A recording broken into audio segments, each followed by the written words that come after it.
అతిపెద్ద షాపింగ్ ప్రపంచం సిఎంఆర్ మన మచిలీపట్నంలో ప్రముఖ సినీ తారలే నవంబర్ 20న గొప్ప ప్రారంభం. అధ్యక్ష మంత్రి గారు చెప్పండి. ప్రధానమైనటువంటి సమస్య ఉత్పన్నమైన దానికి కారణం వారు అడిగిన ప్రకారంగా ఏదైతే దేనికోసం అయితే కేటాయించబడిందో దానికి భిన్నంగా అక్కడ ఉన్నటువంటి కొండలు మరియు నీటి వనరుల విషయంలో స్థానిక ప్రజల అనుమతి లేకుండానే భూ వినియోగ మార్పిడి జరిగిందనేది ప్రధానమైన సమస్య. అదేవిధంగా ఋషికొండకి అపారమైన నష్టం కలిగించారండి. ఇక్కడ అధ్యక్ష విశాఖపట్నం ఋషికొండ బీచ్ అనేది అది పూర్తిగా మనకి బ్లూ ఫ్లాగ్ బీచ్ అధ్యక్ష. మొత్తం రాష్ట్రంలో ఉన్నటువంటి అన్ని బీచ్ల్లోనూ బ్లూ ఫ్లాగ్ బీచ్ ఏదైనా ఉందంటే అది ఋషికొండ బీచ్ అధ్యక్ష. ఆ బీచ్ లో ఏ ఉద్దేశంతో అయితే దీన్ని ప్రారంభించారో ఏం చెప్పారంటే అంతకుముందు అక్కడ 58 గదులతోటి ఒక అద్భుతమైనటువంటి రిసార్ట్ ఉండేది హరిత రిసార్ట్ మనకి ఆంధ్రప్రదేశ్ లో ఉన్నటువంటి అన్ని రిసార్ట్స్ కంటే కూడా బెటర్ ఇన్కమ్ ఇచ్చినటువంటి రిసార్ట్స్. ఒక సంవత్సరంలో 7 కోట్ల నుంచి 16 కోట్ల వరకు ఆదాయం ఇచ్చినటువంటి రిసార్ట్స్ అవి డిమాలిష్ చేశారు.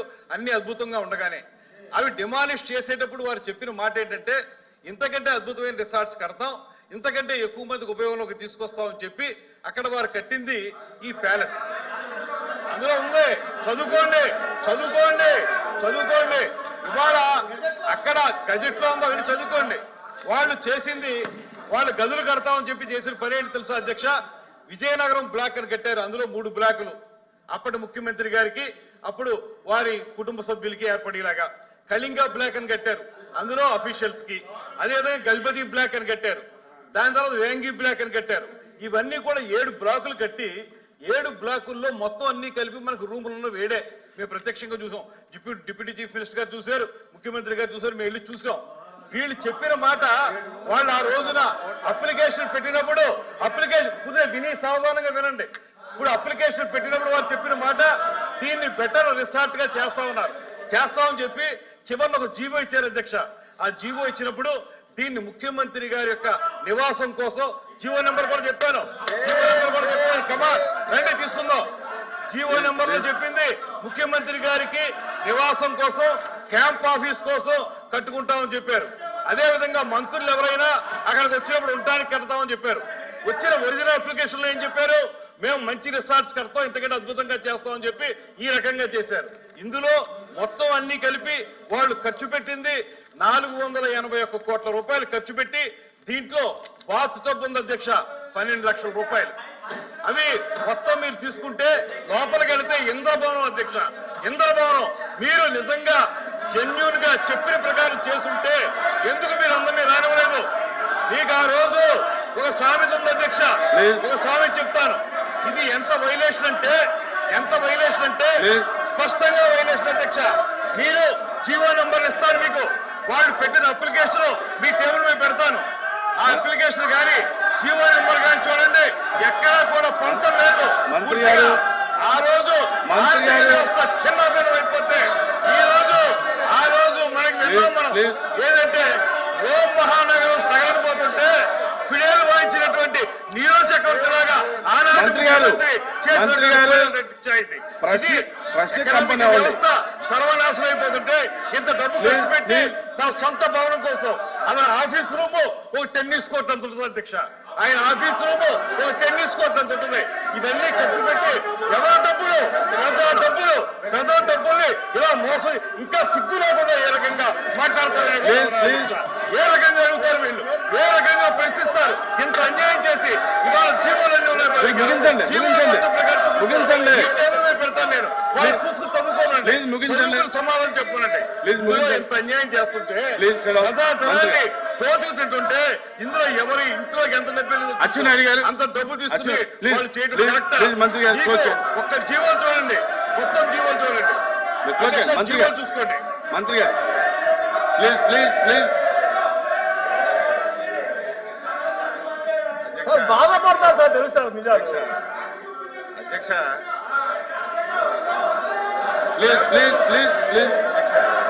ప్లీజ్ మంత్రి గారు మీరు కూర్చోండి. ఈ టేబుల్ అధ్యక్ష, ఇస్తాను. అధ్యక్ష. ఈ టేబుల్ ఇస్తాను నేను. కూర్చో. అధ్యక్ష, నేను yield కాను.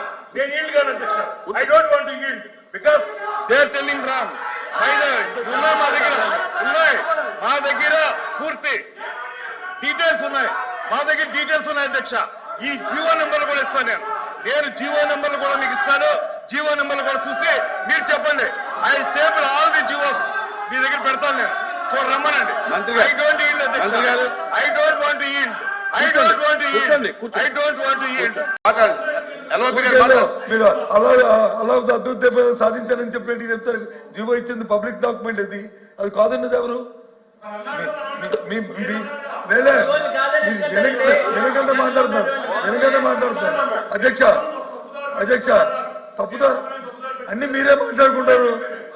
మీ మాట మాట్లాడలేదు. ఇక్కడ మాట మాట్లాడలేదు. కూర్చోండి. నో అధ్యక్ష. మనిషి గారు, నాయుడు గారు, ఆయన అయిపోయినాడు. నాయుడు గారు, అయిపోయిన నేను తర్వాత మాట్లాడు.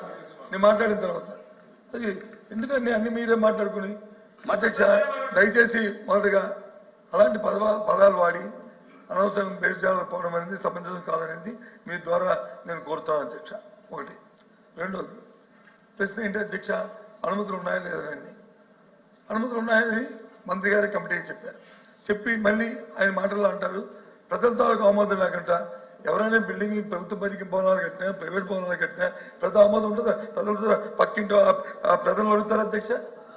మున్సిపల్ అడ్మినిస్ట్రేషన్ గవర్నమెంట్ దానికి కావాల్సిన పరిపాలన శాఖ దానికి కావాల్సిన పర్మిషన్ ఇస్తాయి, అది కడతారు అధ్యక్ష.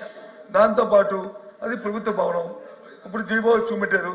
ఆ జీవోని ఎవరు కాదన్నారు? మేమేమి డిఫర్ అవ్వట్లేదే. ఎస్ ఎవరు డిఫర్ అవ్వట్లేదు. నేను రికార్డు డిఫర్ అవట్లేదు అన్నారు కదా, ఒప్పుకుంటా అన్నారు కదా జీవోని. On behalf of our party I'm record. నేనేమే కాదనలేదే. నేను చెప్తామే. ఎస్ భవనా అండి ప్రభుత్వ భవనాలుగా కట్టాము. దాన్ని ముఖ్యమంత్రి నివాసం కోసం వాడతాము, ప్రధానమంత్రి విడుదల కోసం వాడతాము, లేదా రాష్ట్రపతి విడుదల కోసం వాడతాము. ముందు ప్రభుత్వ భవనాలుగా దాన్ని కట్టాం. హైదరాబాద్ కట్టాము అధ్యక్ష. హైదరాబాద్ పబ్లిక్ బిల్డింగ్లు తీసి హైదరాబాద్ లో వచ్చి ప్రగతి భవనం కట్టాం. ఆ రోజు ఎవరు కట్టారు అధ్యక్ష? దాని తర్వాత వచ్చిన ముఖ్యమంత్రి లేరు అధ్యక్ష అందులోను. ఏది అదేమో ప్రైవేట్ భవనం, ఎవరో ప్రైవేట్ ఆస్తా? అది డిప్యూటీ సీఎం గారు చూశారు, అలాగే సీఎం గారు చూశారు, ముఖ్యమంత్రి గారు చూశారు.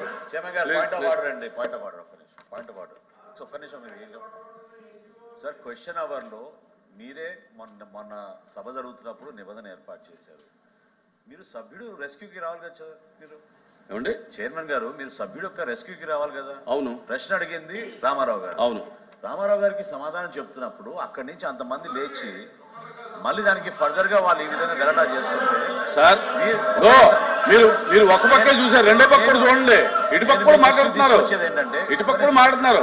మీరు నేను ఎవరికి అనుమతి ఇవ్వలా, దీని గురించి ఎవరికి అనుమతి ఇవ్వలా, దీనికి సిగ్నేటరీస్ తప్ప ఎవరికి అనుమతి ఇవ్వరా అనేది ఈ ప్రశ్న పైన ఎల్ఓపి గారికి హక్కు ఉంటుంది, మంత్రికి హక్కు ఉంటుంది. ఈ ప్రశ్న పైన ఏమంటే మంత్రులకి ఎల్ఓపికి ఆ ప్రివిలేజ్ ఉంటుందండి. ఈ ప్రశ్న పైన చైర్మన్ గారు ఒక్క నిమిషం. ఈ ప్రశ్న పైన సుదీర్ఘమైన చర్చకి ప్రభుత్వం సిద్ధంగా ఉంది. శాసనసభలో కూడా గంట సేపు చర్చించాం. మీరు అనుమతిస్తే ఈ క్వశ్చన్ ని మీరు హాఫ్ అన్ అవర్ డిస్కషన్ గా మీరు ప్రభుత్వం తరఫు మేము ప్రపోజ్ చేస్తాం, పెట్టమనండి. సుదీర్ఘంగా డిస్కస్ చేద్దాం దాని గురించి.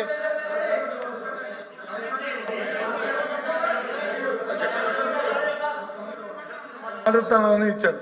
ఇప్పుడు సార్ ప్రభుత్వ భవనాన్ని కడతారు సార్. అది వారు డిబేట్ ఎందుకు అవుతుంది, డిస్కషన్ ఎందుకు వెళ్ళారంటే వారు వచ్చి ప్రశ్నకి ఆన్సర్ కాకుండా ఉపన్యాసాలకు వెళ్ళారు కాబట్టి చెప్పాలనే ఉద్దేశంతోనే చెప్పాను, మాట్లాడుతాను తప్ప లేకపోతే నేను మాట్లాడే సందర్భం కాదు. అయినప్పటికీ కూడా మన అచ్చెన్నాయుడు గారు నా పేరు కొట్టే చెప్పారు. సభలో చర్చ జరిగింది. వాస్తవం ఆ రోజు ఇదే భవనాన్ని వాళ్ళ ఈ భవనం గురించే చర్చ జరిగింది. ఎంత కట్టారు తెలుసా అధ్యక్ష? రికార్డులో చూసుకోమని ప్రభుత్వం అంతే కదా 14,000 రూపాయలు స్క్వేర్ ఫుట్. చూసుకోండి, 6,000 కాదు 14,000 చూసుకోండి. ఇది స్క్వేర్ ఫుట్ రికార్డు తీయమనండి. కూర్చోండి. ఎప్పుడు 2007 ఈ ఫర్నిచర్ తో ఈ నాయుడు గారు నాది అయిపోయిందని అయిపోయింది మాట్లాడదు నాకు అయిపోయింది నాది అయిపోయిందని మాట్లాడు. నేను తప్పు మాట్లాడితే మీరు సత్యం రికార్డులు అంతా రికార్డ్ అవుతుంది. ఏది మనం కూడా సీనియర్ సభ్యులం కాబట్టి తప్పు మాట్లాడి రికార్డులో తొలగిస్తే లేదు ఇంకోటి మాట్లాడితే మనం తలదించుకోవాల్సి వస్తుంది. అందుకు తప్పు మాట్లాడింది కాబట్టి దయచేసి మీరు మాట్లాడింది చెప్పారు, మీకున్న అవగాహనతోనో లేకపోతే జ్ఞాపకంతోనో మీరు చెప్పారు. నేను మాట్లాడిన నవల సభలో 14,000 రూపాయలు చెప్పాను, ఇంక్లూడింగ్ ఫర్నిచర్తో కలిపి. ఇవాళ మీరు చెప్తుంది ఇంక్లూడింగ్ ఫర్నిచర్తో కలిపి 25,000 చెప్తున్నారు. కాదండి అది కూడా చెప్పండి, తప్పు కాదని చెప్తే ఇప్పుడు ఫర్నిచర్ కాదు, ఓన్లీ కన్స్ట్రక్షన్ 25,000 అయిందంటే ఓకే, అది మీ తాలూకు స్టేట్మెంట్, ఇది నా తాలూకు స్టేట్మెంట్. సుమన్ టీవీలో మీ పర్సనల్ అండ్ బిజినెస్ ప్రమోషన్స్ కోసం కింది నెంబర్కి కాంటాక్ట్ చేయండి.